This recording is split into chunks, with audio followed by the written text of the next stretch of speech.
And welcome into In-Game Chat for Saturday, November the 16th. Yeah, I got that right. 2024. What day is it? Doesn't even matter. It's Season 18, Episode 39. I'm Scott. And I'm RJ. Are you? Is it you? I hope so. Am I? Does it really matter? If not, I got a lot of questions right now. Yeah, I know. Yeah.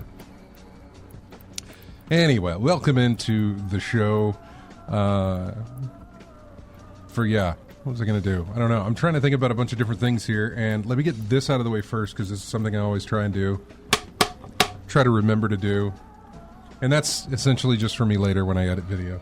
So, what do we got here? If you want to get in touch with us, too bad. No, we're on Discord. We are on Twitter. We are on Facebook at In-Game Chat. In-Game Chat. We're emailed, everyone at ingamechat.net. I set us up on Blue Sky. So we're over on Blue Sky now, which is another social media thing. We're the same name on Blue Sky. I don't know how to tell you we're on Blue Sky other than it's In-Game Chat on Blue Sky, so we're over there too. Matt moved over there, and he hit me up about it.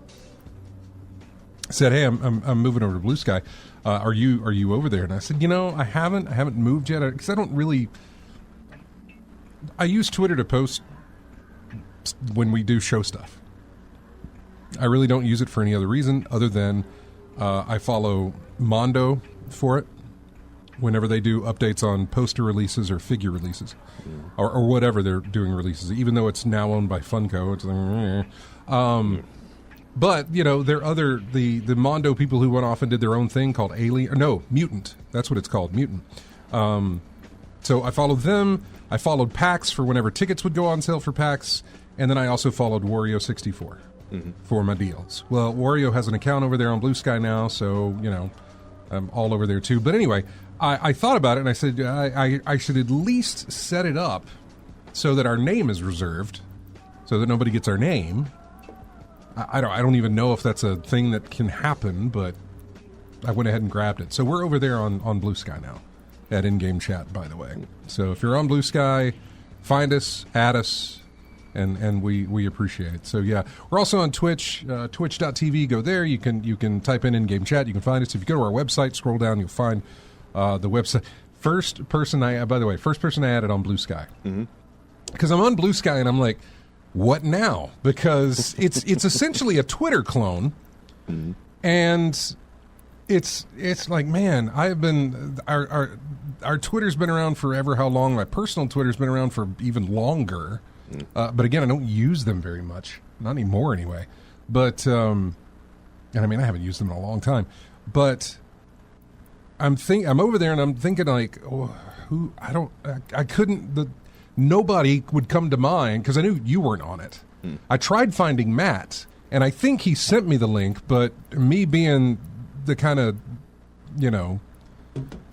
moron that I am, I didn't go and look at his texts. I just typed in Matt and In-Game Chat, and I kept trying to find it. So I couldn't find it. And then I thought, well, let me see if Amy is on here. Amy Hennig. Sure enough, she's there. I added her, and then I was like, okay, well, it's done. And I did a little introductory post of like, hey, this is in-game chat, blah blah blah. Thank you. And then I don't know, a couple hours later, she was my first follow. In other words, I followed her, and then she followed me back, and I was like, okay, that's appropriate. Well, anyway, I found a little extension where it could, extension for Chrome that would take all of your people that you follow on Twitter and would do something to be able to find them on Blue Sky. And then it gave me a list, and I started going through, and I added a bunch of people. I added Coop, Annie Aiko from he's making his own game now. Jason Cooper, making his own game. I married him and his wife. They're friends of mine. They're up in Pennsylvania. So he was there, and Rogue Hunter, Anthony's there, so I added him. And, I mean, there's just a bunch of people that I just added. So it's slowly filling out back into what it is. Anyway, we're over there as well, so feel free to join. Want to say it's funny that Dave and Jamie and Axe and Smash are listening or watching. I don't know if they're watching and listening, but they're tuning in, listening right now. And it's funny that you should be listening, Dave, because it is absolutely unplanned, but it just so happened that our music feature for this week, remember it's our retro game week. You know, last week was new games, this week is old games. So I went ahead and did the old LJN library. All of these gaming tracks are from LJN games, which mostly means they're licensed. You know what I mean? Yeah. Like, it's mostly going to be stuff for movies or television shows. Will they match the movie, though? Absolutely not. That's something I was going to tell you. I was going to be like, ooh, here's whatever game that you know the music for. Jaws is a good one. We do have Jaws coming up. And I would be like, all right, this is for Jaws. See if you can hear the connection, because there absolutely is not one. I don't remember all of them that we have, but with the exception of, I believe, one, which is this first one that we're going to be playing when we go to break here, right. They're all based on film and television properties. This first one wouldn't necessarily have a theme song to it. Okay. It's a licensed game, but it wouldn't necessarily have a theme song to be associated with it. So this first one's like a, creative, whatever, because nothing exists to build upon, so go for it. Yeah. So, yeah. But it's funny that he should be listening, because this first one he'll get a kick out of. When we get there. Yeah. And we will get there. Hey, we're doing a show this week, and then next week we are doing our Black Friday show. I mean, I could do some of the Black Friday stuff today, but it really hasn't taken shape last I looked, although the last time I looked was yesterday, and it's getting bigger. The spreadsheet is getting a little bit larger as we go through. Did you see the link in there to where you can get to the spreadsheet that I put? I hope. Let's see. Maybe you don't see that.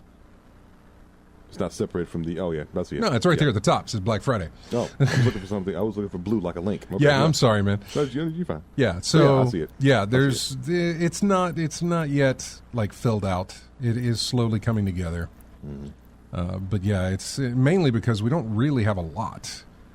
These are mostly going to be physical-type games.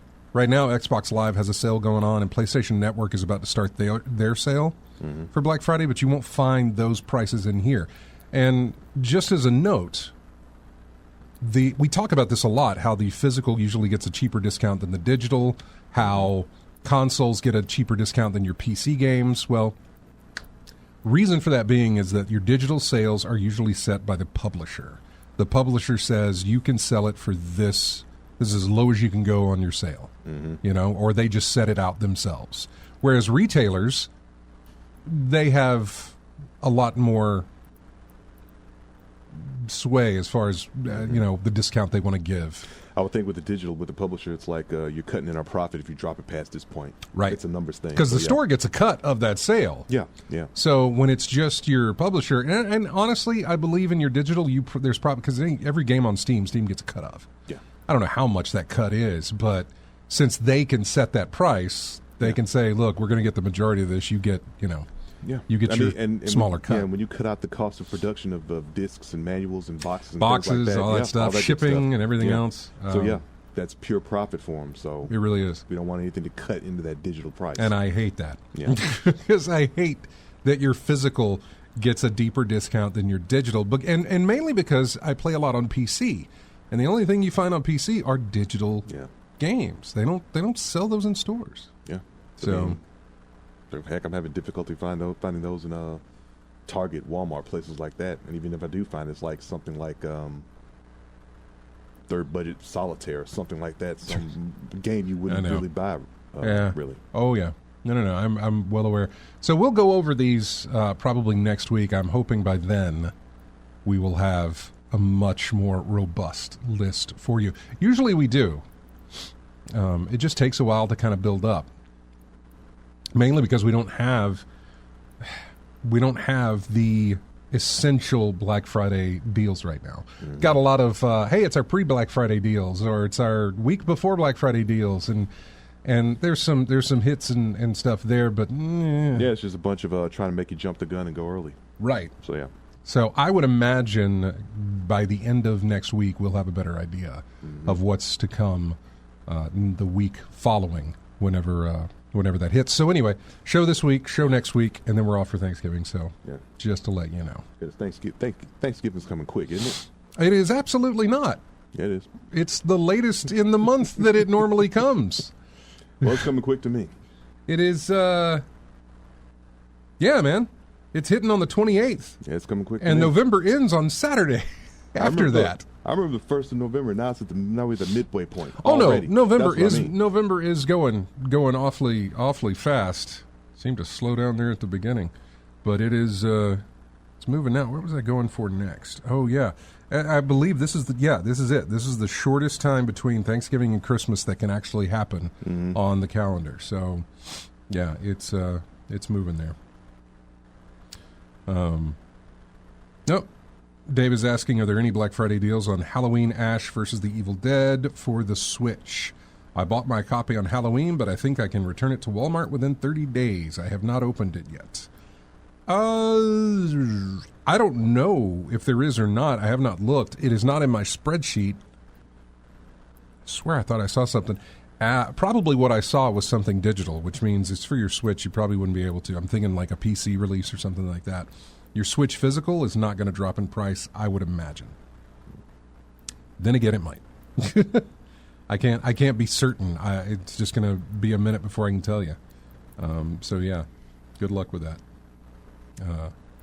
But yeah, okay. Jumping into what we've been playing, I suppose. RJ, you want to hit us off there? More of the same, really. I've just been playing Grand Theft Auto Online and Virtua Fighter 5 Final Showdown. It's still 50-50 on my matches. I really need to play more and get some consistency in there. Start winning more than losing, so I can get my rank up. But like I've been doing all this time, playing in the Akai leagues. Shout out to Akai and JC for hosting this thing every Sunday. I've been getting better. I'm starting to learn more techniques from each of the characters that I play against. So eventually, I just have to stick with it and eventually get some consistency down, and I can start building my rank up as I need to. Outside of that, I still played a little bit of some old retro classics. Played a little bit of Streets of Rage, Streets of Rage 4. Played that. I was watching some other folks play it on a stream or whatever, and I started getting nostalgic and started playing that again. But near the end, I started playing. I tried to play Burnout Paradise. Oh, what? I tried to play it. What? Why did you try to play it? Why did you try? Like, okay, tell me of your attempt to do this. There was this log that said, EA just said, we don't know who you are. Oh, is it one of those you have to sign into EA and sign you into do your thing like this? Well, since we don't know who you are, just click on this link here or use your QR reader to go here for help and see what happens. Really? Like you had to sign up before you could even play? You couldn't even skip that option? No, it was like your account is expired, so we don't know who you are, so you're going to have to click here and go here for help and see what we can do about your account. So basically, it took me a little bit to realize, just skip all that and just go straight to wherever you were playing in the game. Yeah. So that happened. So by the time I got through all that, I looked at where it said pick your vehicle. this game. So I went to Burnout Cars and saw these nice little vehicles and things, and started looking through the roster, and it says you have 13 of 75 cars owned, and like 11 of them were wrecked.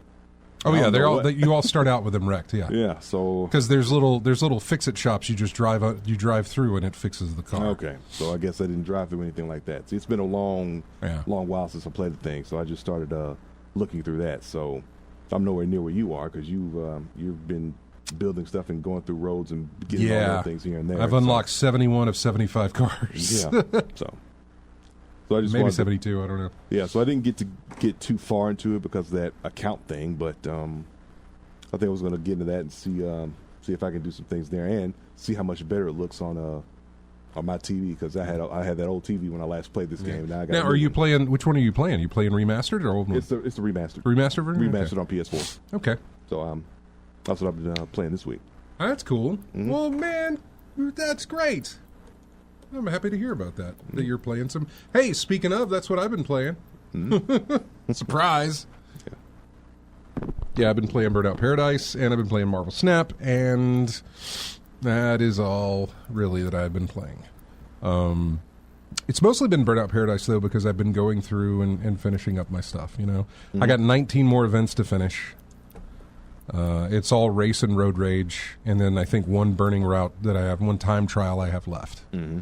But other than that, it's road rage and it's racing, and that's it. Mm-hmm. And then I get my elite license, and then I am done. And then if I want to, I can dabble with the bikes, you know, the motorcycles that they have, and go through that if I feel like it. I forgot there were bikes in this game. Yeah, motorbikes. They put some in there. It's all right. It's, you know, there's no they have no strength though, do they? Obviously not. No. But you don't. But the only events you do are not races; they're time trials. Okay. Yeah, there's no races for your bikes. There's no road rage for your bikes. There's no showtime for your bikes. There's nothing. You just have a time trial. No road rash. Nope, none of that type thing, right? No, none of that. Like, be nice if there was, but there's not. Yeah. I'm sorry. Look, I know it's going to sound sadistic, but there's nothing like the feeling of kicking your opponent into oncoming traffic. Oh yeah. Or hitting them with a chain. No, kicking in the traffic is much better. Kicking in the traffic is much better, yeah. No, it's got to be the same thing as when I do it with Burnout and I run somebody into an oncoming car, you know, or kind of bump a car into into something else, and then that causes the wreck. Yeah, it's fun. It's so much fun, and I absolutely love it. It has been a thrill to go back through this game. I've put in 30 hours of it, and I'm very close to being done. And when I'm done, I will move on to something story-based, something more, I don't want to say linear, because there's a lot of story-based games that aren't necessarily linear. Mm-hmm. But, you know, something that has more of a, not just a let me sign in, or, you know, let me turn on the game and run a lap and then be done, you know, and not have any sort of advancement. Let me, you know, something story-based, something that is something when I come back to it the next time, I'm moving forward in the plot, I suppose. I haven't done that in a while. Yeah. And maybe it'll be Spider-Man 2 on the PS5. Maybe it'll be Horizon Zero Dawn on the PC because I have the upgrade on that. I don't know what it'll end up being, but you know, just want to move back into something that's more story-based. Yeah.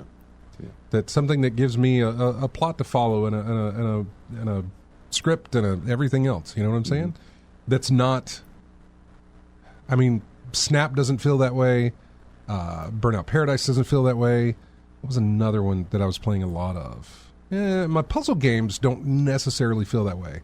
A lot of the times I'm not involved in the stories and those things. I'm just there to solve the puzzles that they give me. Right. So, and there's a lot of games like that. A lot of your little cozy games don't necessarily follow a story path.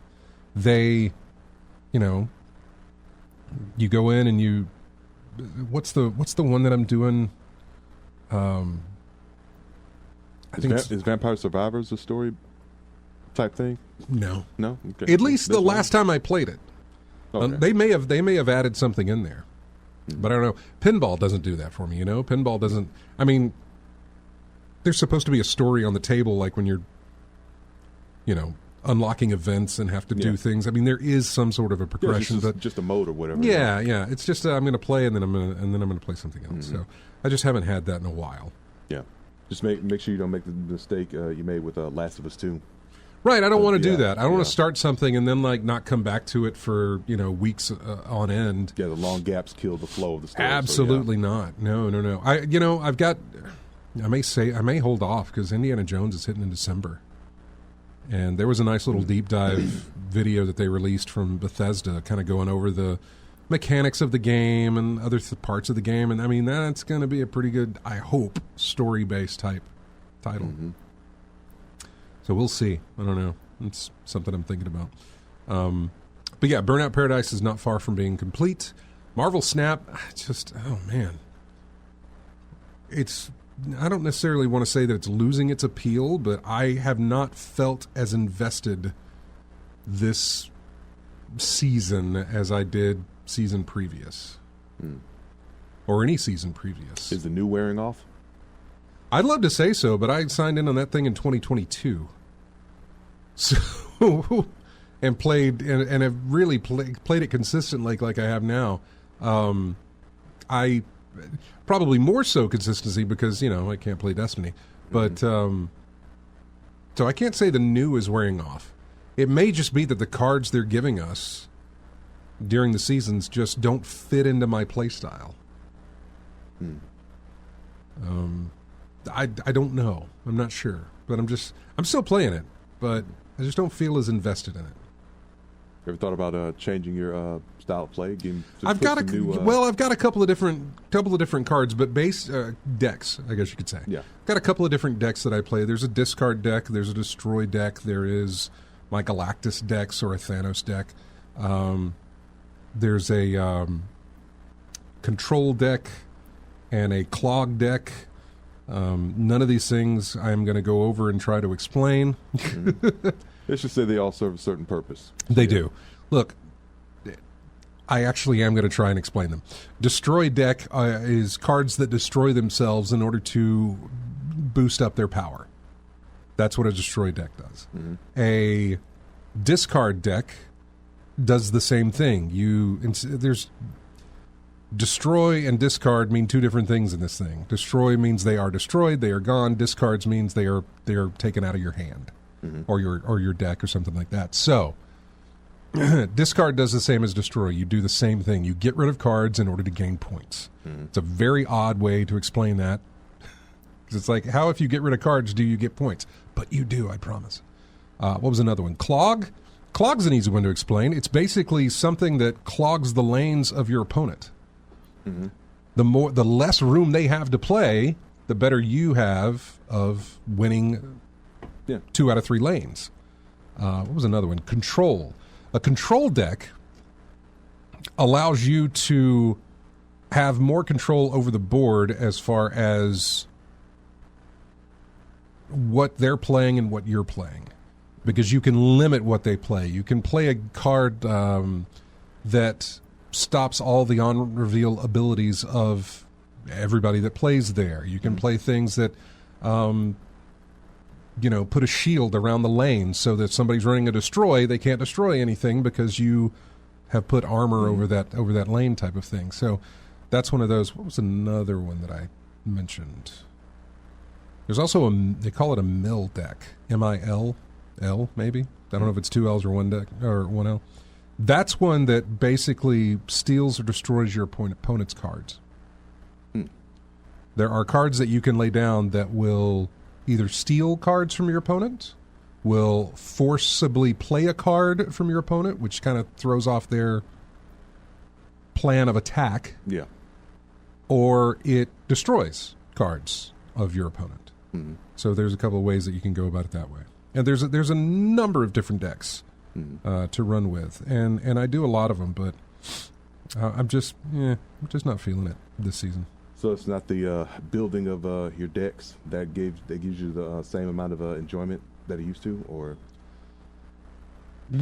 Well, I really haven't obtained many new cards. Variants of cards, yes, but I really haven't obtained any kind of new cards for a while. Yeah, nothing new, yeah. Right, so I'm kind of in the decks that I'm playing, and what they tell you to do is, especially if you want to climb the ladder, they tell you to stick to a deck that works for you and stick with it. Even when you're losing, you need to stick with it, because I realized this in some of the times that I was doing these marathon plays of the game. The more I stuck with the deck, the more I knew when I would get certain cards in my hand by round 3 or so, I could tell, like, I can move forward with this, or it's like, nope, I got to call it, I got to fold. You know, this is not going to work. You know, and the more you do that, the more you play a deck, and it really works, the more you get in tune with how that deck works, the different ways you can play that deck, the different ways that you can, you know, the first time I play a deck is much different than the 17th time that I play that deck. Because then I know the cards, I know how they work, I know how it's going to work. I know when they play a certain card or a certain type of card, I can get an idea of what kind of hand they're dealing with or what kind of deck they're playing with. And I can know if it's going to benefit me or if it's going to be a problem to win against. You know, that sort of thing. So, yeah, it all depends. But, yeah, so I don't think it has anything to do with the deck building aspect. But, yeah, I've talked enough about Snap. It's on PC and it's on your phone if you're interested in it. It absolutely is free to play. But good luck. Good luck staying free to play with it. The season passes are worth picking up whenever they roll around. So they can be worth it. But I haven't even bought this. I haven't bought this month's season pass. I haven't felt like it. Just haven't made. Again, just it's not clicking. Anyway. We got to take a break. When we come back, we'll jump into the news that we got lined up. That's another thing. On Blue Sky, I posted our news list, which I guess I need to put Blue Sky on this computer now and kind of look at it, because I asked people, I was like, hey, here's what we've got coming up on the show. If there's anything, you know, that you don't see here that you want us to talk about or anything like that, then, you know, reply with a link to the story. And we'll give it a look-see. So, yeah. All right, we're jumping into the music. We're going back to LJN, and I believe this is going to be Super NES. LJN was around during the Super NES days. I mentioned earlier that this doesn't necessarily have a theme to build off of. So you're not going to know. In fact, let me start it, and then we'll talk about it as it plays here.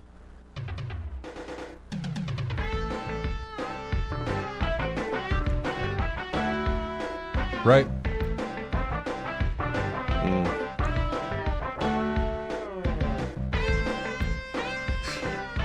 This is the LJN Classic WWF Super WrestleMania.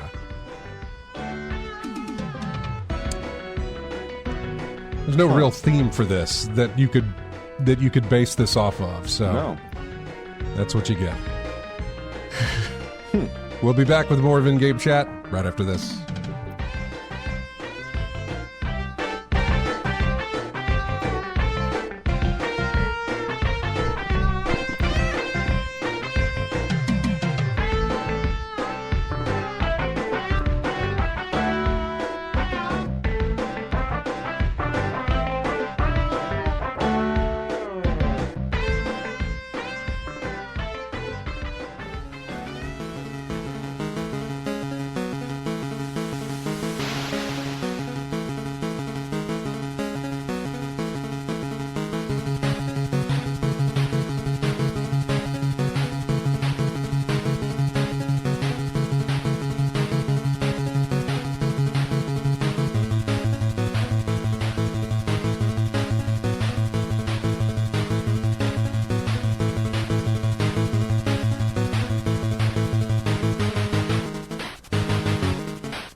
Welcome into In-Game Chat. The old LJN days. Any idea? Probably not. No. I'm thinking it has to be some action genre type title. It's not. Yeah. Typical LJN fashion. It would be sports related, but yeah. But not sports as in like basketball, football, or anything like that. It is TNC Surf Design. Do you remember that? The I one with the gorilla? No, but if it's Surf Design, if it's anything like California Games or something like that. Oh, I remember California Games. I could not do know. hacky sack to save my life. Yeah. I remember California Games. Yeah, if it's something like that, I would think something a little more easy listening and something a little more laid back. No, that was TNC Surf Designs, man. You would you had a gorilla there who could surf or skateboard, I guess. I don't remember. But I remember that music. I do remember playing that a lot and remember that music. And how it didn't match the game. Yeah. Well, we do have a sports title coming up next, actually. Mm-hmm. An actual sports title. Mm-hmm. Because I didn't know LJN got into the sports, but they absolutely did. Anyway, welcome back to the show. Let's see. I mean, I would just run down the news. Why not? We got soundtracks, video game soundtracks. They got nominated for a Grammy for 2025. What do we have? Wait, did they do that though? They did that, didn't they? We've had soundtracks get awards before, so yeah. Well, that was before they created a category specifically for video games. Mm-hmm. Best score soundtrack for video games and other interactive media.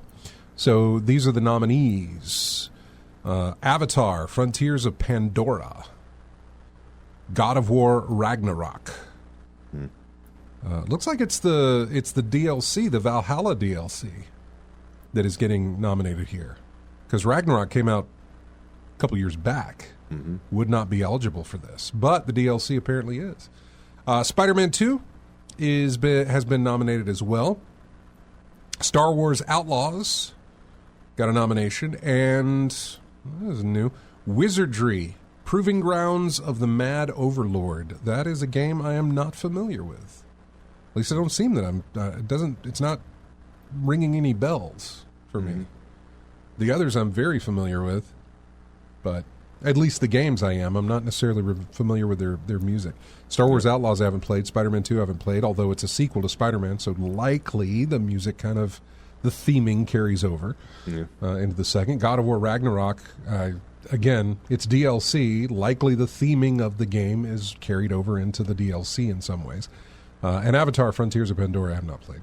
So congrats to them on their nominations, and I'm sure it won't be given away on the main stage. It'll be one of those like, hey, last night we did all these awards. Here's who won. Yeah. Something like that. The mentions or whatever, yeah. Yeah. We've also got the Game Awards coming up in December. The Video Game Award. Or Game Award, they're the Game Awards. That's what they're called. Video Game Awards, Game Awards, whatever. So, we're getting our nominees on Monday, and yesterday the Game Awards had to they had to release a statement saying, here are games that qualify for what? You know what I'm saying? In other words, it's coming next week, and they caused a little bit of a controversy last year because of one particular category, and that was Best Ongoing Game. Apex Legends was in there, Final Fantasy XIV, Cyberpunk being in there. I mean, Apex and Final Fantasy XIV, those are kind of massively multiplayer online. Cyberpunk really, really isn't. And, but it was because Phantom Liberty had released in 2023, a DLC thing. So, yeah. So now the Game Awards has released an FAQ which clarifies what is actually eligible. The FAQ asks whether DLCs, expansion packs, and remakes or remasters are eligible for awards, with the answer explaining it as follows. The Game Awards aims to recognize the best creative and technical work each year, irrespective of the format of that content's release. Expansion packs, new game seasons, DLCs, remakes, and remasters are eligible in all categories. If the jury deems the new creative and technical work to be worthy of a nomination. So, I mean, if they get nominated, they're in. They're fine. Mm-hmm. Factors such as the newness of the content and its price and value should be taken into consideration.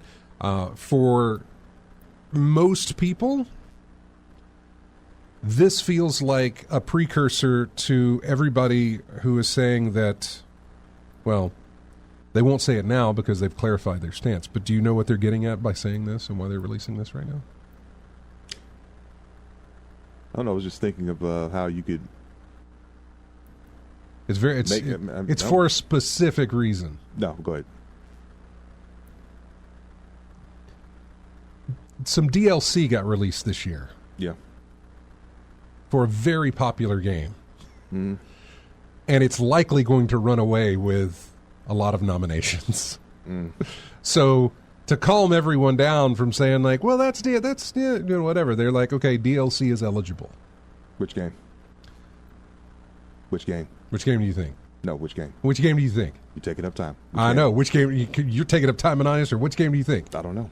You don't know? No. Oh, that's right. You haven't played it yet. Yeah. What? Erd Tree. No. Yeah. I haven't played it yet. I know. But that's the one. I was still going to call that an ongoing game. It's just DLC for something that already existed. Well, no, it's not in a category of that. It's going to be in all the categories. Okay.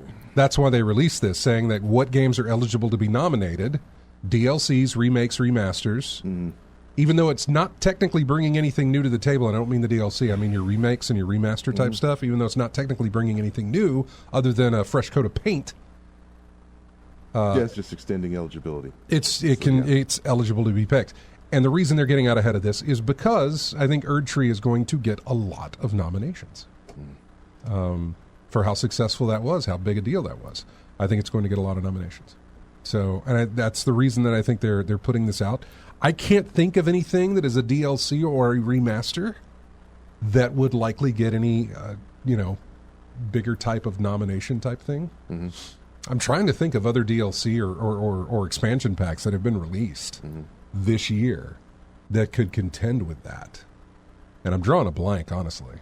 I feel like there's stuff out there, but I'm drawing a blank. I'm trying to think, is there enough that's been released, worthy of awards this year? Brand new stuff, like you said, brand new stuff has been really noteworthy, really, for an award. You know, you got a point there because I'm still Legend of Zelda, Tears of the Kingdom, that came out back in May. Okay. I mean, it's a Zelda game. It's a mainline Zelda game. It's probably going to get some attention. Okay.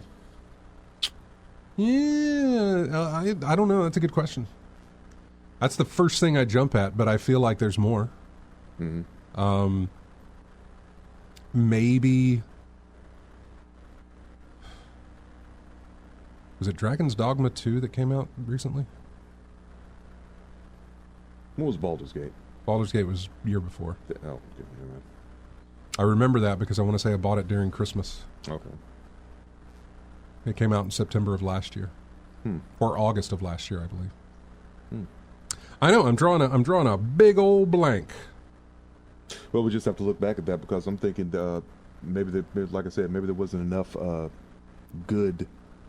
enough new material that came out. You might be seeing a lot to merit a bunch of awards anyway. Yeah, you might be seeing a lot of that. You might be seeing a lot of stuff where it's like, oh yeah, it's this expansion pack or this DLC or this remix or remaster or remake or whatever. I'm trying to think, and I'm drawing a blank on like any. Is the chat helping us out any? Dragon's Dogma 2, Stalker 2's next week. Oh no, that was when we were talking about that. I don't know, man. I'm not sure. I feel like there's more, and I'm just completely oblivious. I'd have to go to a release calendar just to look and see. That's so bad. What's come out this year? Video games. Yeah, we'll do this. Here we go. All right. This is November. I don't want November. Let's start back as he waits for this to load. Does he have the time to wait for this to load? I really want to figure this out because it's bugging me, and it's just going to take a while for this thing to load in. I'm going to IGN's game calendar here. Yeah. Because Game Informer, which had a really great calendar, is no more. They got rid of it because they got rid of Game Informer. And so they got rid of their website. And I'm going back to January. And I have no idea what we're going to get on this. I'm just pulling up stuff for 2024. You said Dragon's Dogma 2, right? Yeah, that came out this year, right? Yeah, 2024. I could be completely, I could be wrong. Yeah, I'm looking here too, just to see. Oh, we got Silent Hill 2, the remake that came out. Mm-hmm. That's a remake. That was just recently released. Okay. And that'll probably get that'll get some nominations, I believe. Let's see, Black Myth Wukong. Yeah, there's that one too. See? Yeah. Forgot about that one. Is it really that tough? Huh. I wonder if that indie thing, Lorelei and the Laser Eyes, which you were talking about earlier, would do something. Yeah, I'm interested in that game. I'm still interested in that game. Wait. What? I was thinking of something else. I'm sorry. What's that other one? Like a Dragon, Infinite Wealth. You're Like a Dragons might be in there. Thank Goodness You're Here, which got a lot of hype, got a lot of rave on that one. Balatro will likely be some nominations in there. Yeah. Let's see. Life is Strange, Double Exposure. Yeah. And that was Hades 2. Hades 2 will probably get some nominations, even though I haven't played it, but it probably will. I imagine Destiny 2 will get a nomination, at least for Final Shape, the DLC that got released. Mm-hmm. So, not to throw them out. But, yeah. We'll know, and we'll go over the nominees coming up in probably the next episode. We may not. A lot of the times I wait until we do, just the week before the show. Yeah. Then we'll do the nominees on it. No point in doing the nominees and then having 3 weeks go by. And then it's like, oh, hey, remember this? Yeah, exactly. So we'll likely do that. But they wanted to get that out of the way so that you would know that it's likely you're going to see a lot of DLC remakes, remasters, or expansion packs getting nominated for things, because technically those are new games. Those are games that were released this year.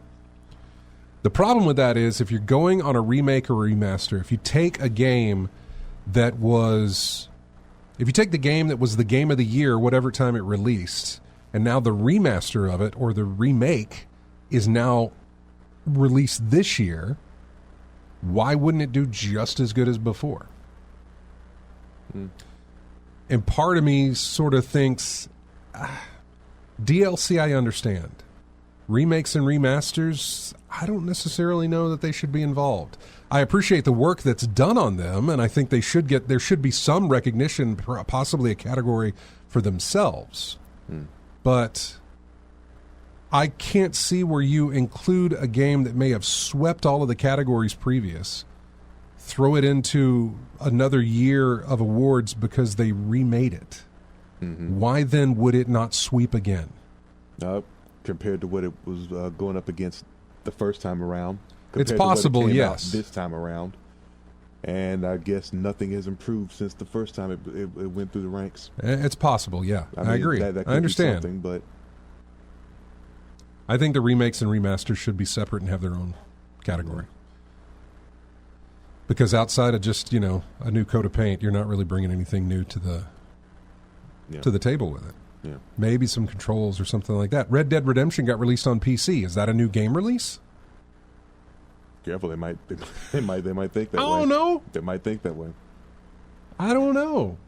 But I'm curious. So, anyway, we'll find out about all of that whenever they get around to doing that. So, we'll see.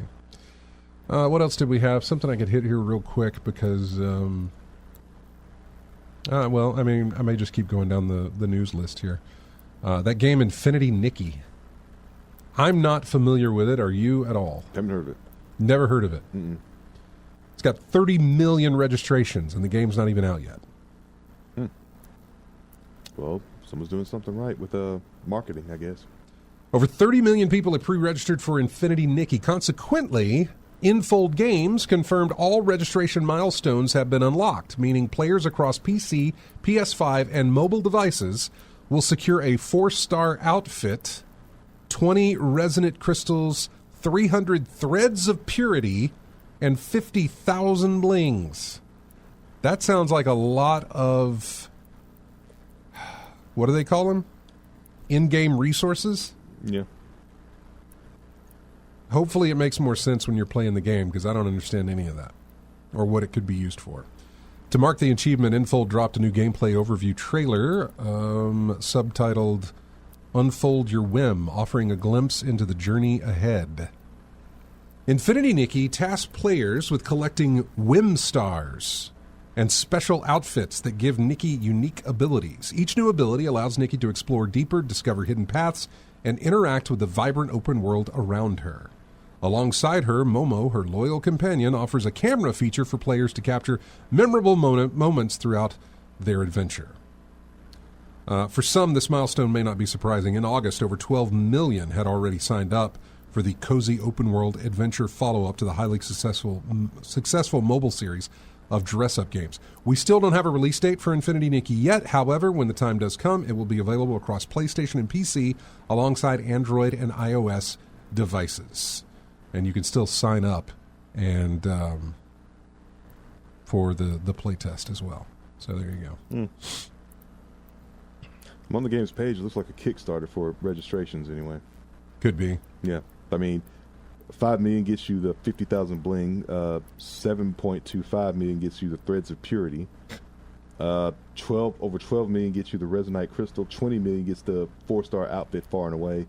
25 million pre-rage gets you the 7 resonite crystals, and 30 million gets you 10 resonite crystals. All right. I mean, they've already hit their 30 million. Have they added more to it? Have they added, if we get 45, you'll get this or something? Let's see. No, it doesn't look like it, but I think the running total right now is 32,116,000 plus. Oh, wow. So it's still going. Okay, then. And see, what else do we have in our news here before we go?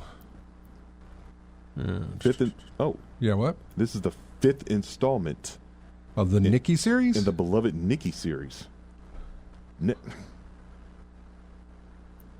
We're old, RJ. Yeah. Yeah. Yeah, it's a series I never heard of. We're old, RJ. A series I never heard of. Uh-huh. So, okay. This is right. That's right. No, I'm with you. I have never heard of it either. I mean, I've heard of it because I keep seeing trailers for it, and I keep seeing it pop up in news and things like that. But this upcoming game is the first I've heard of this game that apparently has been around for a while on mobile devices and whatnot. If it started mobile, I can see why. Yeah. We do have more news to hit, but I just don't have enough time to hit it because I do want to talk about the PlayStation 5 Pro. I do want to talk about, Stellar Blade. We'll talk about Stellar Blade because all we got to tell you about that is that it's getting a PC release sometime next year. So nice. Yeah.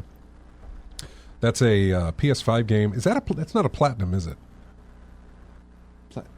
Platinum Games. No, it's not I think it was a Korean studio, Shift Up. Okay, so you do know who was behind it. Okay. Yeah.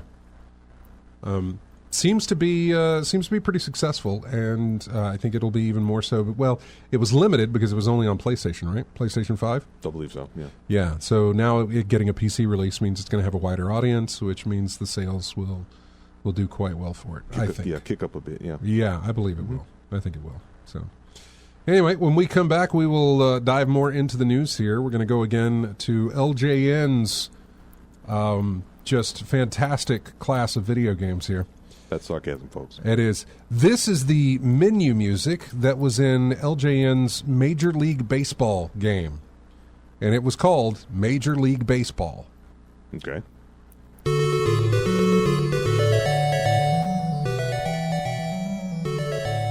Sounds baseball-y, right? Sporty. Does it? I don't know.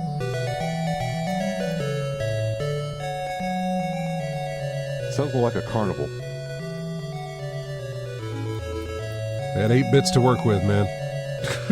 Hey, something was going to suffer. Hey, look, man, some folks did some good work with 8 bits. Okay? Oh, I know. We played them. Yeah. Silver Surfer, folks, if you're looking for that soundtrack for NES. Whew. All right, we'll be back with more of In-Game Chat right after this.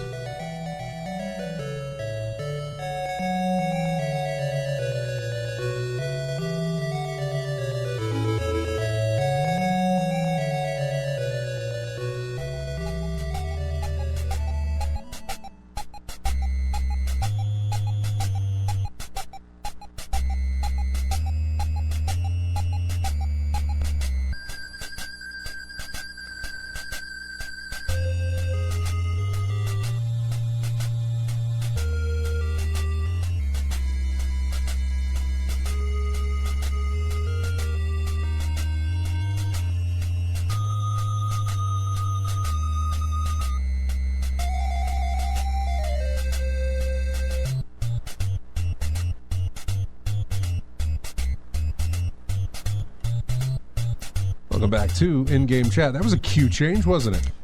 Very much so. I thought it was something horror related, and then the same thing applies. If it's LJN, the music does not match. It never does. So, and I'm not even trying to get you to guess this, although I played this a ton as a kid, and the only way I could ever do anything with it was with a Game Genie. This is, what? Is it that Side Pocket game you were playing? No, not okay. Side Pocket. Okay. Side Pocket was Data East. Okay. Not LJN. Who Framed Roger Rabbit? Okay. Yep. Sounds nothing like it. But yeah. I don't recall anything in the soundtrack that sounded like that. Hey, do you have HBO Max? Do you have that? No. You don't have that? Okay. Gotta get you that or something. If anybody does have HBO Max, there's a documentary series that is ongoing called Game Changers. First episode is about Nintendo, and it talks about how Nintendo was a trading card company, and actually was a lot of different companies before they ever got into video games themselves. I'm only bringing this up because it was interesting because you were talking about Side Pocket being Data East. Something that Nintendo did back in the early days of its release, they would only allow companies to release 5 games a year. That was it. You couldn't release more than 5 games a year as a publisher on Nintendo. So LJN could only release 5 games a year on Nintendo. I don't exactly know how long that lasted.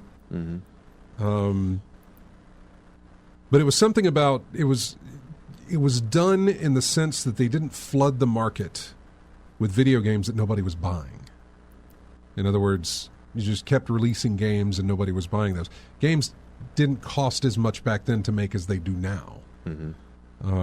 Especially ones that you feel like are going to make some money off of. It didn't cost what it costs now. And it said that companies would then have other, like, Acclaim had some other company underneath it, and that company would release 5 games. And then Acclaim would release 5 games. And then they'd come up with another company that would make, that sort of thing. Hello, loophole. Yeah, it's exactly how it worked. So that they could get those games out there and get those games sold. So it's so far, I think I'm only just in the one episode, but I think the next episode is about Madden. Oh, yeah. Yeah, and then there's another episode after that, and I can't remember which one that's going to cover or what it's going to cover in video games, but yeah, it's on HBO Max. So if you got that, give it a watch. It's called Game Changers. Okay. Welcome back to the show. Let's jump back into the news and talk about the PlayStation 5 Pro, which has been out for a while, and apparently the scalpers aren't having a good time trying to resell these things. Because this is not a hard console to find. Surprise, $700 console is still on the shelves. Who'd have thought? It's the economy, stupid. Right? Nobody's out buying $700 consoles. And the ones that are, it's not a mad rush to do it. No. However, having said that, saying that these systems are still on shelves, Sony has said that it has not had a negative impact on sales. Now, of course, what's Sony going to do? So come back out and say, I was about to say, boy, it tanked. We're really sorry about that. Yeah, I was about to say, the first thing you wanted to say, question the source. Oh, you say that, though, and then you look at Sony with Concord. Well, I don't think they've come out and actually released a statement saying, yeah, we screwed that one up. We're really sorry. I mean, just the actions and what they've done basically says that. Yeah. The fact that they have completely killed the game. Yeah. Something so blatantly obvious. And refunded everybody. Yeah, something so blatantly obvious you can't say anything but, well, they didn't say it like you said, but their actions. Yeah. Actions speak louder than words, right? Have to. So, yeah. They have to. Let's see. Hardcore users are the target of this hardware in terms of pricing. Many people made different comments, as far as on that. But the pricing is apparently not hindering any kind of issue with Sony. Sure. I'll buy your word. Many people made different comments on that, but pricing on PS5 Pro has not had a negative impact, I don't think. What? It's still early days. The console literally just came out. Interestingly enough, it's not actually that difficult to get one. In fact, it's so easy to get one that scalpers are having trouble trying to sell the units and are now selling them at a loss in most cases, which is obviously something we all like to see when the scalpers can't win. So, yeah. But the Pro demand was never like this big thing. It really wasn't. No. It never was. So. Especially when the standard PS5 is still valid. Honestly, it is. Yeah, I was looking at some reviews of the console itself. Yeah. And a lot of people were just saying, this is going to take more time to really assess, but right now with what we've got, you're okay either way. I mean, there's you got to be really nitpicky if you want to go into how it's better than the current PS5. Yeah. There are benefits. Obviously, there are going to be benefits. Yeah. Some of them are in the way that it, pulls up maps and things like that. It's fast. It's faster than what it was by not even half. It's like 43% faster. There's, nice ray tracing, nice reflections on everything that they want to give, but a lot of times in games, depending on what you're playing, that stuff's moving by so fast you ain't got time to tell anyway. And what's good is good. So next time you pop in Burnout Paradise, see if you care how good the reflections are on the car. Half the time you ain't even looking at your car. You're looking down the road to see what's ahead. Yeah. So, yeah. Now, this is early, though. Games that are still to come, which might have better use of the technology of what's on offer with the PlayStation 5 Pro, might be more distinct in saying, all right, here's a better weight of here's what you get with this and here's what you lose without it. I don't think you're ever going to get anything that is essential that you play it on the PS5 Pro because, again, we've talked about this. They're not going to be releasing games that are essentially Pro exclusive. Right. This can only be played on PlayStation 5 Pro. They're not going to do that. They haven't in the past, and they're not going to do it now. Yeah, there's benefits, but again, I don't think we'll see those full benefits come to fruition until later on in that life. Sometime next year. GTA 6, maybe, but I doubt it. I figure we're going to get the full gamut of what the PS5 Pro can do, likely with a first-party game. What that game is, I have no idea. Because how much longer do we have in the lifespan of this generation? I don't know. But Sony doesn't have anything on the table. They've said that. They don't have anything coming out first party this year.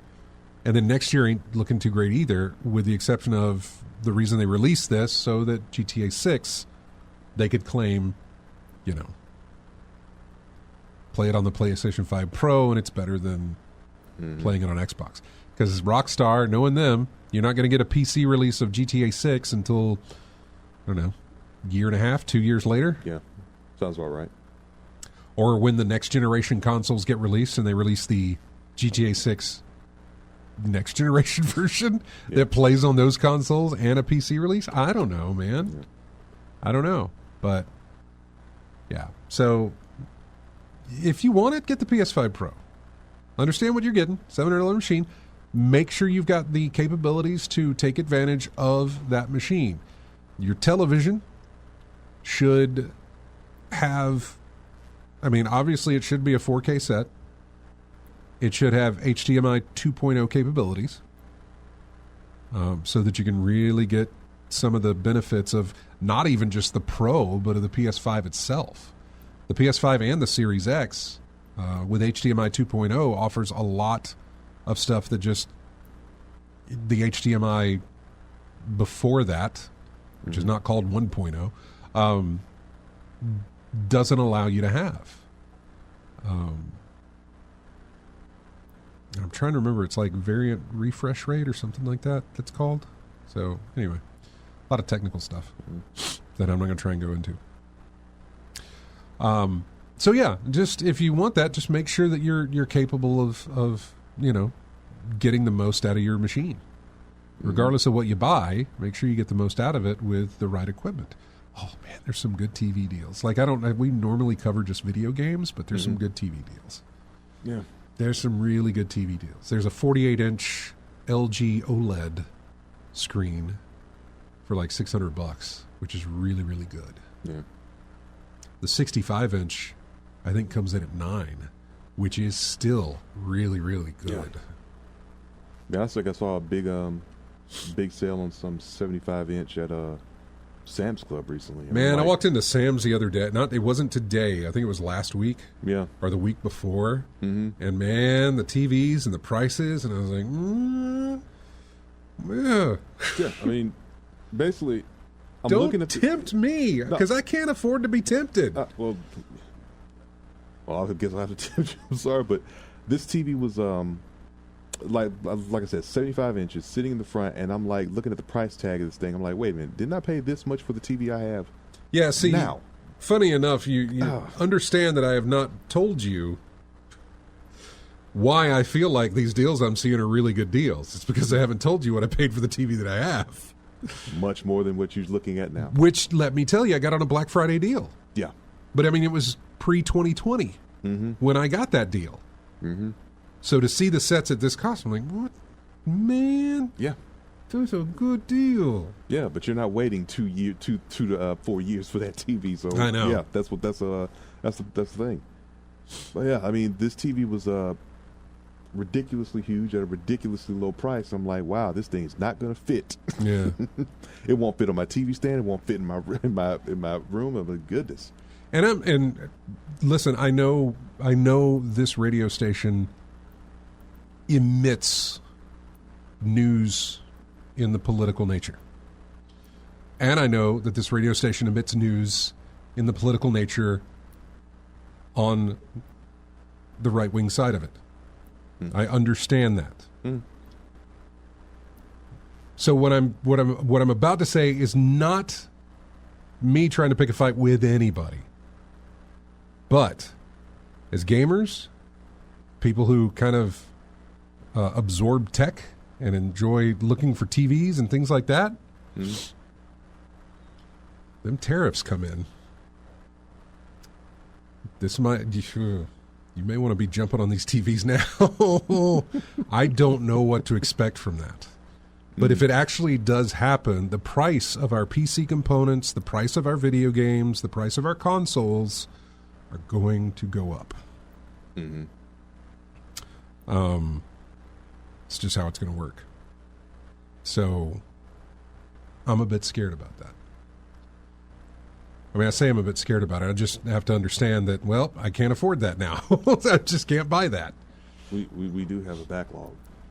Oh, well, absolutely we have a backlog. There's that, at least. But if prices go up and people don't buy it, then things start to happen there. I mean, it's a snowball effect, obviously. And I'm not even about to get into, like, economic talks and things like this. I'm not. You know, but it ties in. Look, it's $700. It absolutely does. Is not going to sell well. Right. We talked about the fact of the $700 mid-generation refresh. What does that look like for our next generation consoles whenever those hit? Now, I don't know how many years away that is. Who knows? And I don't even know if these tariffs are going to go through. That's just what was talked about. Yeah. So I'm not trying to doom it before it even happens. But understand that if it does, these prices are going up. Your Black Friday sales are going, and I mean, I'm going to have this stuff saved, so it'll be interesting to go back. And I've done this before. Yeah, I've gone back previous Black Fridays to be like, how much was this discounted then? To see, I'm always interested in that, just to see what are the discounts that we're seeing over a year for like the same game, to see what kind of drop you get. So I will be interested to see, should that stuff happen, what the differences are. And this is about the only time I really pay attention to it, is the sales period. For Black Friday and things like that. I'm always kind of interested in that. It'll also be interesting to see about digital game sales, because not necessarily importing a product, are you? No. So, maybe you see digital sales go down. or you know what I'm saying? Yep, like I said, Or those prices don't increase, put it that way. Yeah. Could be a boon to digital. Perhaps. So, yeah.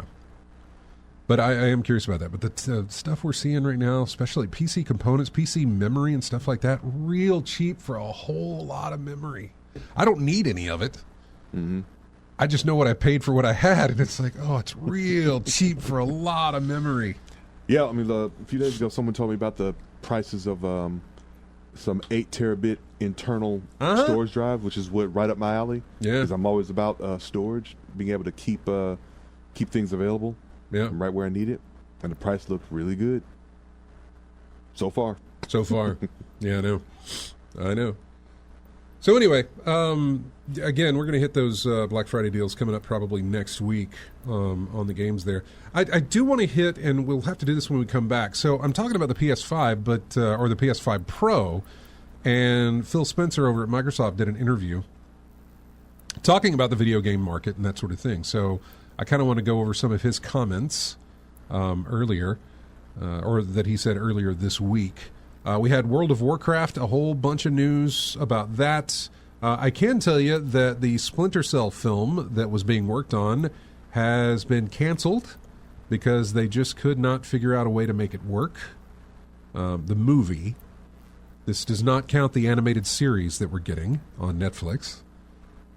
But the movie has been canceled. I don't know if this puts a sour note on just the video game being released, but we'll just continue waiting for more Splinter Cell. So, yeah. Anyway, all of that is coming up. We're going to go to a break here. It is another licensed title. You want to hear it first and see if you can guess? I mean, it's you're not. I'll give it a shot. Because I wouldn't, but here you go.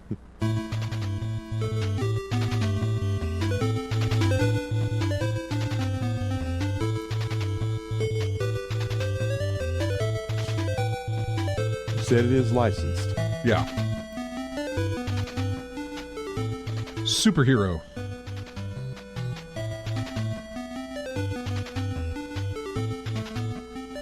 It is the title theme. But at this point, they did not have a title theme. In other words, it's not a TV. It can't be Batman. It's not Batman. Okay. By the way, Batman was Sunsoft. Okay. Dang. Okay. But it's a superhero. It is superhero. That at that time only had a comic book. It did not have a series or a movie or anything like that. This is the title theme to Uncanny X-Men on the NES. We'll be back with more of In-Game Chats and Name That Tune coming up.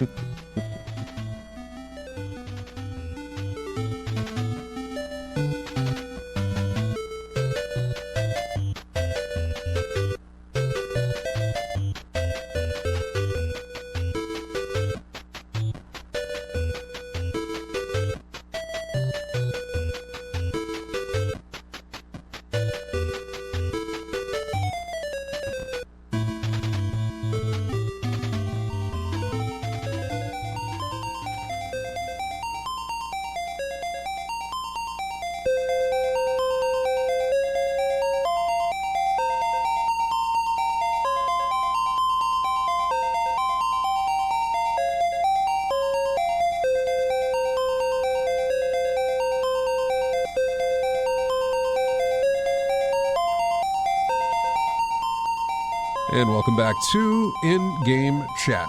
Would you like to have a go at naming that tune, RJ? Barbie's Horse Adventures. No, it is not Barbie's Horse Adventure. Okay. It is a licensed game from a film in the 80s. That had... Friday the 13th?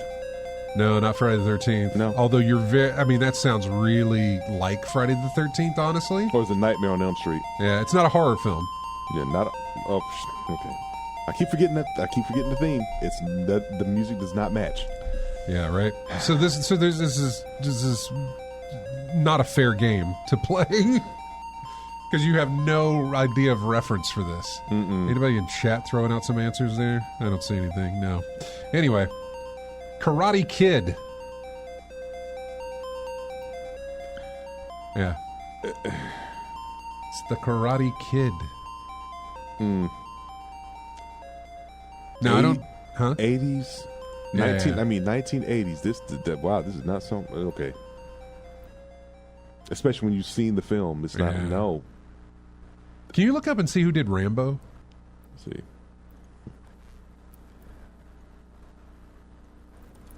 I don't know why that came to me, but it did. 87. Well, the game. Yeah. Let's see. Who was the publisher or whatever? Who's the company that did that? North America Acclaim. Acclaim. Yeah. Okay. Yeah. So it was Acclaim. All right. Okay. Well, anyway, welcome back to the show. I wanted to jump in here and go over this interview with Phil Spencer. Talked about handhelds. Xbox or Microsoft is working on a handheld, but that's it. That's all we know, is that they are kind of interested in getting into the handheld market. So we'll see how that goes. Anyway, Phil Spencer had some thoughts on where the games industry is at in 2024.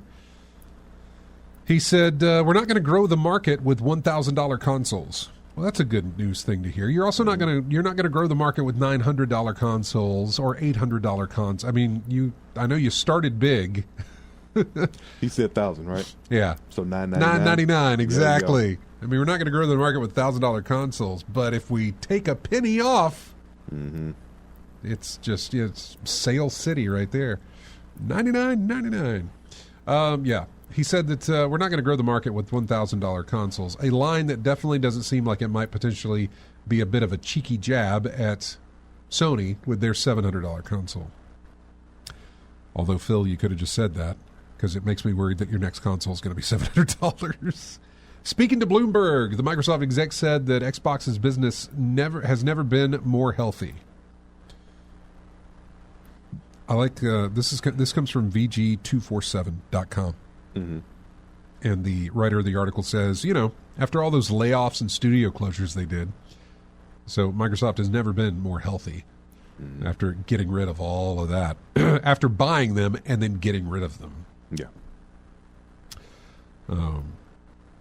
The growth in stuff like cloud gaming, PC gaming, and console usage is something he also cited. Looking more widely, Spencer said that he feels pretty good about where this industry is going, explaining that his point of view is that to reach new players, we need to be creative and adaptive on new business models, new devices, new ways of access. We're not going to grow the market with $1,000 consoles. Expensive consoles are not going to grow the market, like that PS5 Pro that wasn't quite a full $1,000 in price, but was still identified as a bit expensive by a lot of folks who weren't in its main target audience of enthusiasts who were fine basically convincing themselves that the upgrades it promised were worth their cash. Spencer also said that while nothing is imminent, Xbox is still considering making more acquisitions following its huge Activision Blizzard deal last year with another mobile company, and maybe something that adds geographic diversity, which is a lovely corporate phrase, seemingly being on the top of the list. Outside of saying that, the exec touched on where things are at in terms of Xbox's mindset when it comes to bringing its games to other platforms, declining to commit to what will happen with the next Halo game, but otherwise saying, I do not see sort of red lines in our portfolio that say thou must not. In other words, anything's possible for our games to show up any other place possibly, Does that mean Halo could be on PlayStation? It doesn't say that it can't. So we'll see. Sonic did show up on Nintendo, so. Yeah. So, curious as to how that will go. The future of this, I don't even want to say industry, but that's what I'm wondering. The future of the next consoles. I get that we're getting a $700 mid-gen refresh. And it makes me curious what the next generation is going to look like price-wise. And there is a massive amount of factors involved with that, the economy being one of them. How that's going to end up, I have no idea. We don't know. Because we don't know when to expect these new consoles. but it does make me wonder if we continually increase price because we are increasing power, we're increasing the components that go into these things. Where's that limit? What is that? Graphics cards finally broke the 5-figure barrier, or no, I'm sorry, 4-figure barrier. Mm-hmm. Some of them probably could break the 5-figure barrier, but graphics cards finally, for 2 years now, not 2 years, 2 generations now, which is probably 2 years given how fast they do these, have broken the $1,000 barrier in graphics card. That's graphics cards. Yeah. Not to mention everything else you got to buy to build a PC. Yeah, I'm about with. to say a single component of an entire system costs over $1,000. Over $1,000. Yeah. Not all of them, but some of the more higher. If you want a good one, if you want a really good one. Yeah. If you want a really good one. Yeah. Yeah. You're gonna break 4 figures. And coming up the beginning of next year, I think we have the Consumer Electronics Show, CES, which I believe NVIDIA is planning to do their 5 series. The 3 series is the one that I have, the 3080. Currently on shelves is like the 4070, the 4080, the 4090. And next year we see the 5 series. And, I think those are going to start probably around 9, with your better ones passing over 1,000. I mean, we broke the $1,000 barrier with our phones not long ago. And those, by the way, have not receded. That was not hey, it's a really great phone, we're just going to break the $1,000 barrier this one time with this phone. Nope. They've stayed above it. I don't like to compare phones to my consoles and to my components and stuff, but they do seem to kind of follow each other in that regard. And you don't see them come back down on that stuff. Yeah. So, I don't know. It does. I say it concerns me. It concerns me only for the fact that is my hobby and my interest going. I feel like it probably already is a rather expensive hobby and interest. But is it going to surpass my, not just the affordability that I have for it, I guess, can I afford to continue this hobby, or continue to stay at the edge of that hobby? Or is it just I mean, not to mention, are the games going to go up in price? Will we see that too? We did see it with this, we talked about that when games were hitting 70. Yeah. So when the new console, when the next generation started, when the PS5 started and the Series X and all that stuff, it used to be $59.99. Now it's $69.99, and just along with the console, the price went up for the games as well. Yeah. But this reminds me of something I've said a long time ago. I don't care how many bells and whistles your system's got. If the games ain't worth the rip, then your system's not going to sell anyway. And heck, the rise of the indies lately. I mean, Vampire Savior didn't take, one person? Yeah. Yeah. And Balatro was one person. Balatro was one person. How many resources did it take to make those 2 titles?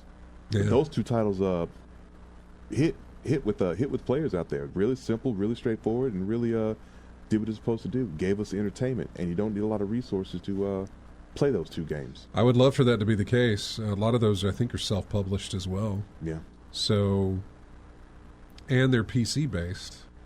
Although, no, they got released on consoles. They got released on consoles. So, I mean, that's good there. And it's not like you need but you don't need a $1,000 graphics card to play Balatro, do you? No. Neither do you need one for Vampire Survivors. So, but those aren't going to move systems. Yeah, no. But it's going to be the expensive.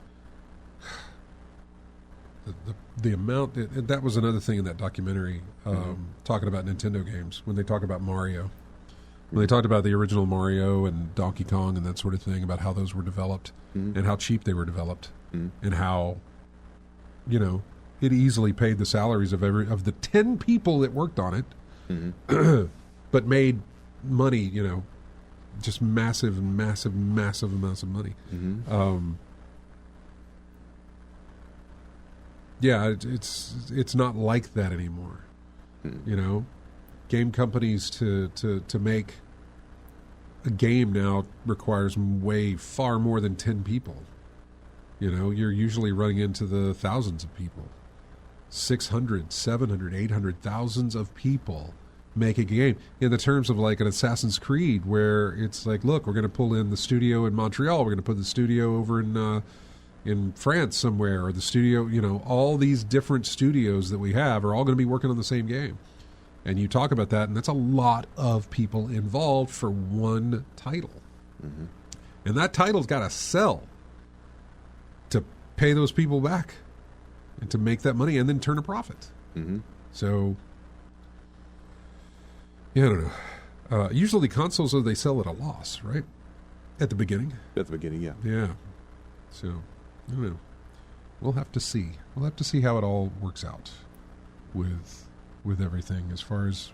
Again, that's so far down the line. I worry about it now because I'm looking at a $700 console on the shelf, and I'm wondering, well, when do I start saving for PlayStation 6, compared to when that's going to be released or something? I don't know. Makes me wonder. That's all.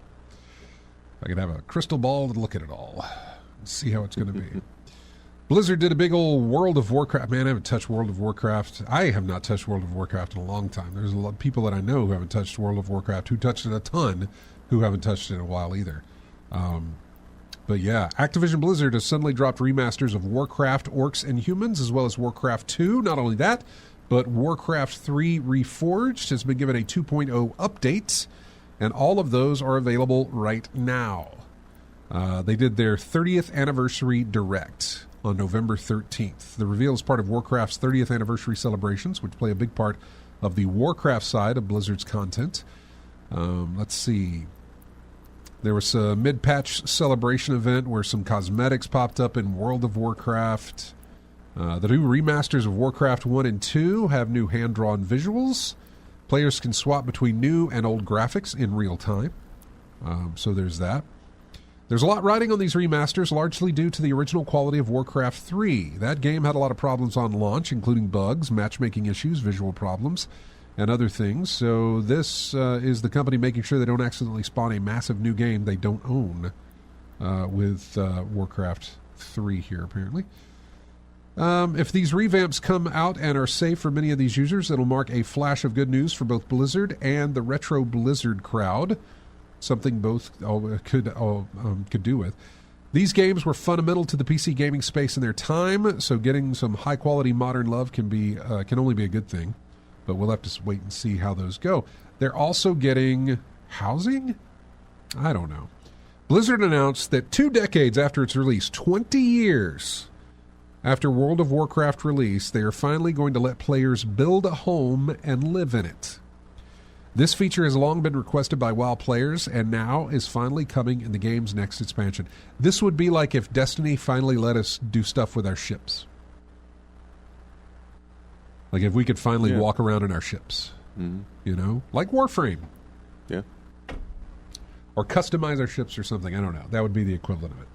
Which, honestly, for Destiny players, they understand what I'm saying, but for anybody else who doesn't play either, then it still doesn't really help in that regard. Basically, you invest all this time and resources into a ship, and it's only there to be looked at during the loading screen, or maybe a cinema thing, but you don't actually do anything with it. It's just there for show. Yeah, and you'd like to do something with it. I mean, you're in a space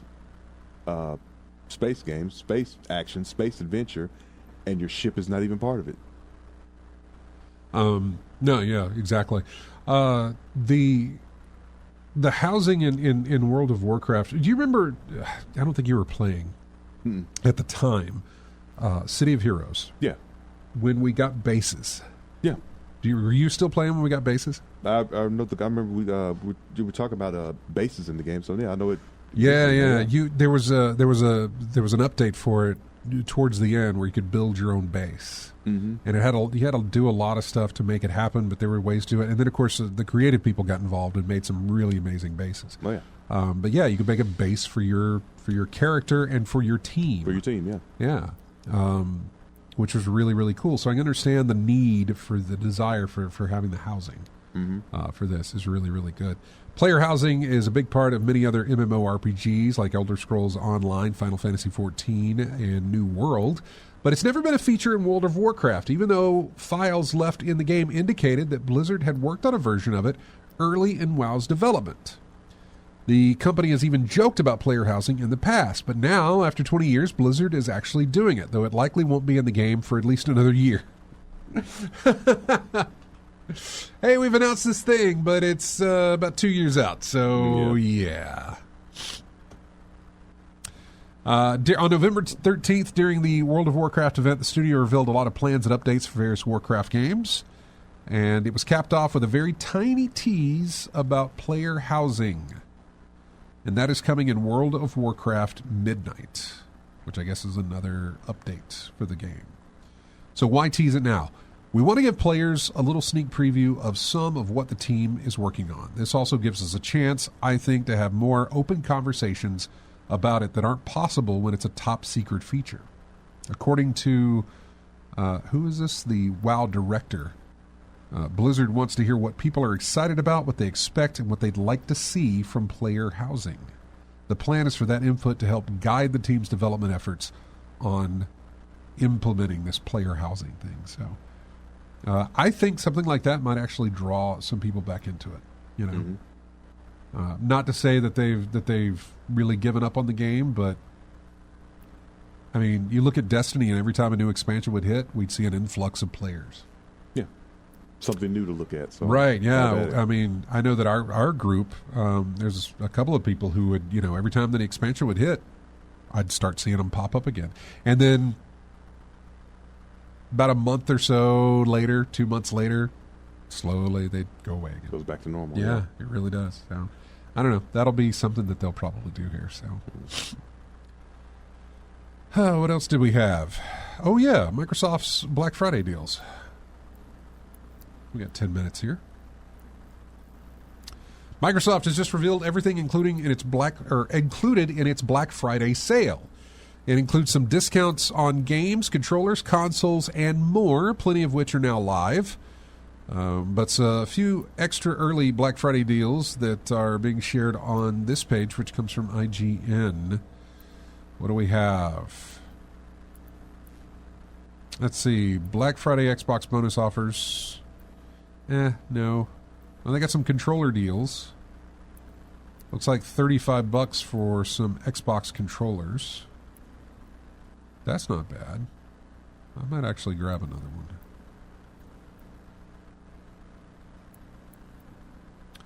Another standout offer is... Why is that? What is this?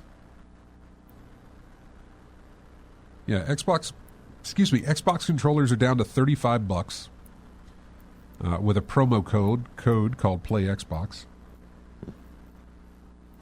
They've also announced big savings on digital Xbox and PC games running now through December 2nd. 55% off select digital Xbox games and up to 60% off select PC digital games. Games for FC25. I don't know what that is. Football Club. Oh, Football Club 25, $35. Diablo 4, Vessel of Hatred, $30. Star Wars Outlaws, $52. That's... Yeah. I don't like that deal. Is it a deal? I mean, it's cheaper than what it is retail, but it ain't that much cheaper than what it is retail. I was hoping for like a $30 thing, That sounds like Nintendo level. Nintendo deal. did announce their Black Friday deals, and it's exactly what you would expect, which is not very much. $5 off? I mean, depending on the game. Like $3 off. The Legend of Zelda that came out back in May, I think is down to $50 or $45 maybe. And I think it sold for like, it may have sold for $50 and it's down to $45. I don't know. It's not much. Yeah. So Nintendo does not Nintendo, They don't do it. So a Nintendo style deal. Yeah. Yeah. So not much of a deal at all. Not really. Yeah. Okay, Amazon launched their Black Friday deals on November 21st, with additional offers rolling out on Black Friday itself on November 29th. There's the controller deals I was talking about. Xbox Series X 1 terabyte console will be $450 at Walmart. That's $50 off, by the way. That's about as good as you're going to get. I think we saw that Sony is going to have a deal on theirs, which is bringing it down to... It's actually cheaper, I think. I think it's like $350 or $370. I think it's under $400 for a PlayStation 5. And I believe it's just the digital version. I'm about to say just the digital one, I believe. Yeah, probably. I think it's just the digital version. Yeah. So if you want the one with the disc drive, it probably will be a little over 400 or right at 400. Yeah. Or something like 395, something, whatever. Yeah, I'm looking at seeing what else we got. Alan Wake 2 Deluxe Edition is $40 at the Xbox Store, regular $80. So that's a 50% off deal. Resident Evil 4 is $20. That is a 50% off deal.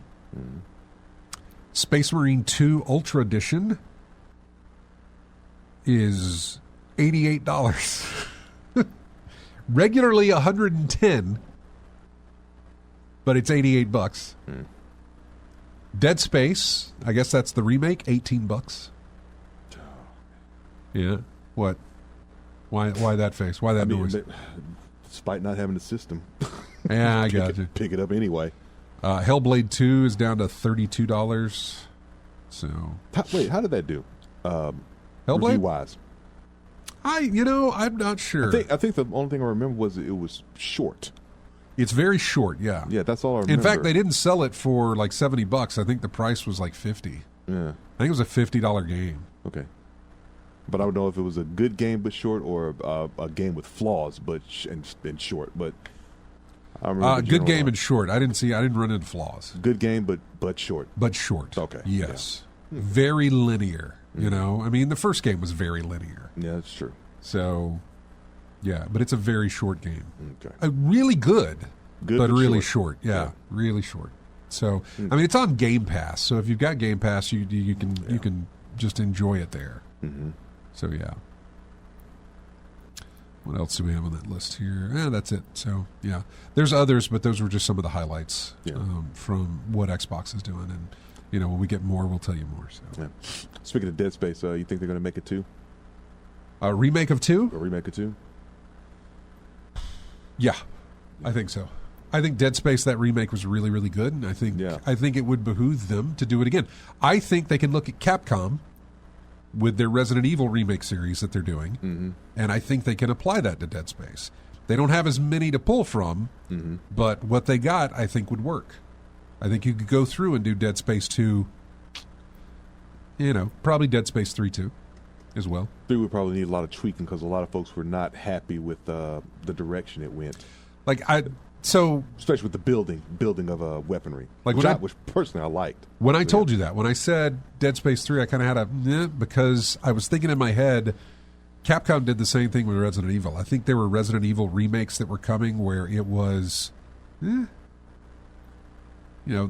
everybody wanted remake of 1, remake of 2, but then there's some others where it's like, are you really going to remake that one? Okay. Just because they're staying in line with the remakes. And given that EA only has really the 3 Dead Spaces to pull from, remaking them all, if they are successful as the first remake was, then I think they would move forward with the second. And then if that also proves successful, they'll move into the third. Yeah. Perhaps, possibly, I don't know. So, yeah. There was more to get into here, and especially more where Half-Life 2 is concerned. It is the 20th anniversary of the release of Half-Life 2. There is a documentary on YouTube for you to find about Half-Life 2 and the making of. It is a recent documentary. There is footage, there is talk of Half-Life 2 Episode 3 that was never made. It was worked on. It was talked about why they didn't get through it or why they didn't finish it because they just couldn't sort of make it come together. But there is footage of that game sort of in action, or at least in testing. Because they were implementing a new gun, like an ice gun, that would allow you to not just freeze enemies, but create pathways.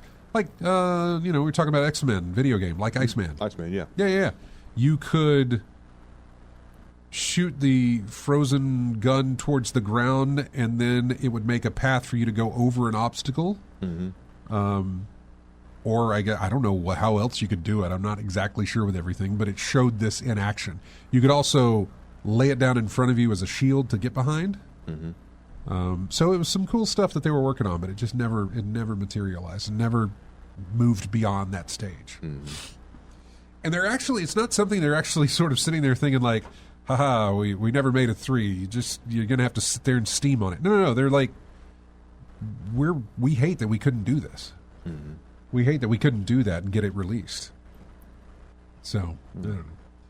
Anyway, that's going to wrap it up for us. I want to thank everybody who is listening and everybody who joined us in the chat room and everywhere else. We do appreciate it. We thank you so much for joining us for the show here. We got to run. I've got music here from Jaws,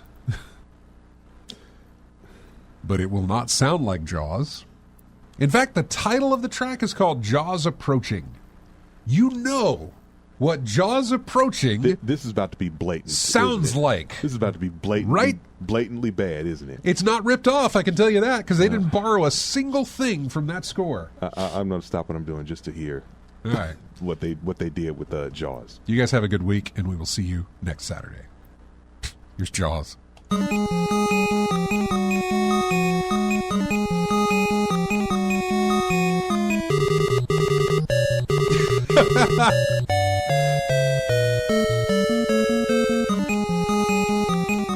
Tell you, it's iconic. Every time I hear it, I think that shark's approaching, don't you? Yep. We gotta run. Bye.